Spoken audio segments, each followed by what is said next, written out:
Episode की शुरुआत में हम तामिया का पास्ट देखते हैं, जहां हमें पता पड़ता है कि तामिया अपने से स्ट्रॉन्ग बंदे की खोज में निकला था। एक्चुअली तामिया को लोग ब्लेड ड्रैगन नाम से जानते थे। अब वो एक बंदे के यहाँ ऑफिसर की जॉब के लिए आया था, जिसका नाम तात्सुमी होता है। एक्चुअली वो बंदा वहाँ का एक ताकतवर बंदा था, उसी ने उसे वहाँ बुलवाया था। ये बंदा अपनी एबिलिटी के लिए ड्रैगन नाम से मशहूर था। अब शराब पीते वक्त तात्सुमी तामिया से ये कह देता है, तुम्हारा नाम भले ही ब्लेड ड्रैगन क्यों ना हो, लेकिन लगता नहीं तुमने आज तक एक भी ड्रैगन को मारा होगा। इस पर गुस्सा होकर तामिया उसके दरवाजे पर बनी ड्रैगन की डिजाइन को उखाड़ आता है, जिससे वो ड्रैगन देखता ही रह जाता है। इसी वजह से उनके क्लेन के बंदों ने उसे मौत की सजा सुनवाई थी, लेकिन अब उसे उससे कोई फर्क नहीं पड़ता। अगर एक बार उसे वो फल मिल जाए तो सब सही हो जाएगा। अब वो कहता है, क्या बे छोटे फसाएमोन, आज जो भी है, क्या गला काटने के पैसों से मिला खाना तुम्हारे गले से उतर जाता है? अब वो बंदा कहता है वो असाइमोन होता है, और वो कहता है कि उसका नाम फूची है। अब वो बताता है कि गला काटना ही उनका काम नहीं होता, उनका काम तलवार को टेस्ट करना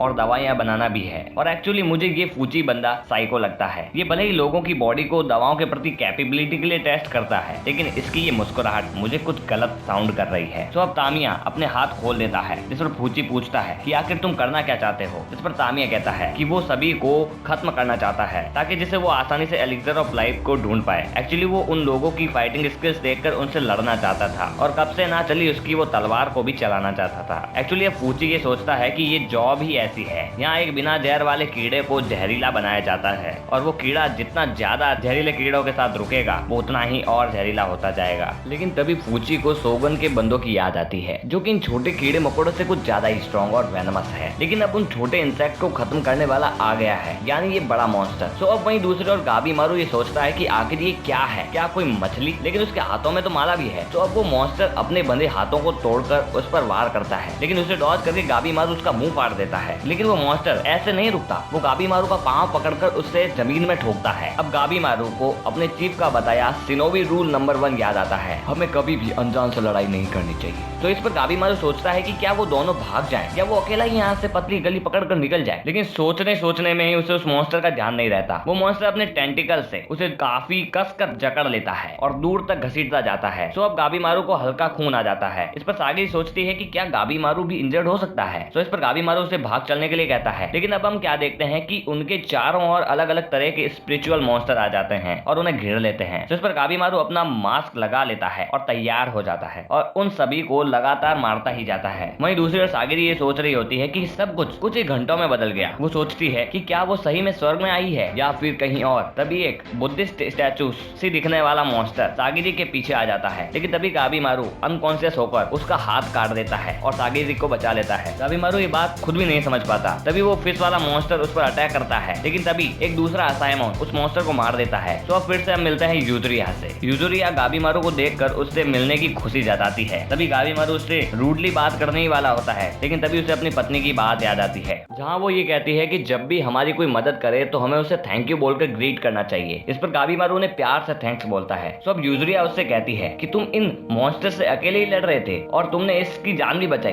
अब वो गाबी मारू के काफी करीब आकर कहती है, क्यों ना हम साथ काम करें, तुमने हमारी हेल्प करी, इसका मतलब ये नहीं कि तुम कुछ भी करोगी। अब यूजुरिया कहती है कि वो सही में उनके साथ काम करना चाहती है। वहीं सागिरी ये पूछती है कि तुम्हारे साथ ये 2 असाइमोन क्यों हैं। इस पर खुद एक असाइमोन गेंजी बताता है कि वो माकिया के साथ था, लेकिन माकिया इस औरत के चक्कर में मारा गया। वो ये भी कहता है कि वो बड़ी खतरनाक है, इसलिए उसके साथ है। लेकिन हमें सागिरी से मालूम पड़ता है कि गेंजी की कमजोरी ही औरतें हैं। ये दूसरा असाइमोन जिसका नाम सेंटा है, जो कि ओरिजिनली यूजुरिया के साथ ही है। अब यूजुरिया बताती है कि वो इस प्लेस को अच्छे तरीके से जान चुकी है, और वो बिना प्लान के कदम उठाएंगे तो यहाँ मारे जाएंगे। जहाँ सागिरी तो मान जाती है, मैंने कब कहा कि हम साथ काम करेंगे, मैं तुम पर विश्वास नहीं करता। इस पर यूजुरिया उससे अपनी टेक्निक से उसे लॉक कर देती है और कहती है, हम एक दूसरे को कभी भी धोखा दे सकते हैं। अगर हम दोनों ने उस फल को ढूंढ भी लिया, फिर भी एक बंदे को ही रिवॉर्ड मिलेगा, और मैं यही चाहती हूँ कि जब तक हो सके हम एक दूसरे का साथ दें। अब वो माइंड गेम खेलने लगती है, होगा कोई पर्पस। इस पर गाबी मारू पूछता है कि उसे उसके साथ काम करके क्या फायदा, जिस पर यूजुरिया बताती है कि वो उसे यहाँ की इंफॉर्मेशन देगी। वो बताती है कि तुम्हें क्या लगता है कि हमें खतरा इन मॉन्स्टर से है? नहीं, असली खतरा तो ये अजीब से दिखने वाली मक्खी है। ये मॉन्स्टर के आसपास ही घूमती है, इनका बिहेवियर बिल्कुल अजीब है और वो पॉइजनस भी है। अब गाबी मारू पूछता है, लेकिन तुम्हें ये सब कैसे पता? जिस पर वो बताती है कि उसने वो सब माकिया पर टेस्ट करके पता किया। अब सेंटा बताता है कि यहाँ 2 प्रकार के मॉन्स्टर है, पहले बुद्धिस्ट स्टाइल के और दूसरे टोइस्ट स्टाइल के, लेकिन ये दोनों अलग संस्कृति से बिलोंग करते हैं। इनका यहाँ साथ होना बिल्कुल अजीब है।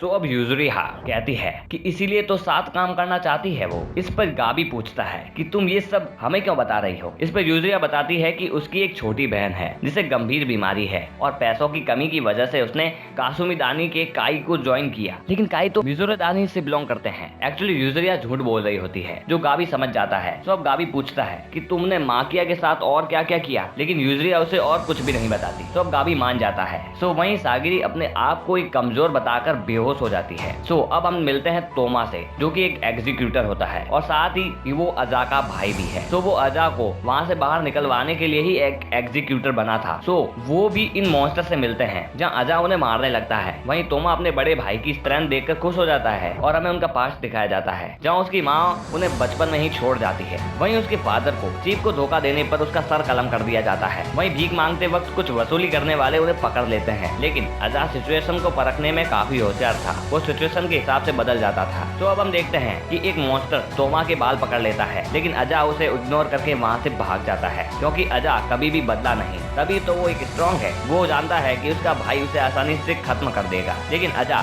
बड़ी कुल्हाड़ी लाकर उसे मार देता है। तो अब सभी मॉन्स्टर बोलने लगते हैं, मर्डर करना एक पाप है। एक्चुअली अजा को ये पाप शब्द ना पसंद है। इस पर गुस्सा होकर वो सभी को मार देता है। मॉम डैड मर चुके हैं, अब हम क्या करेंगे।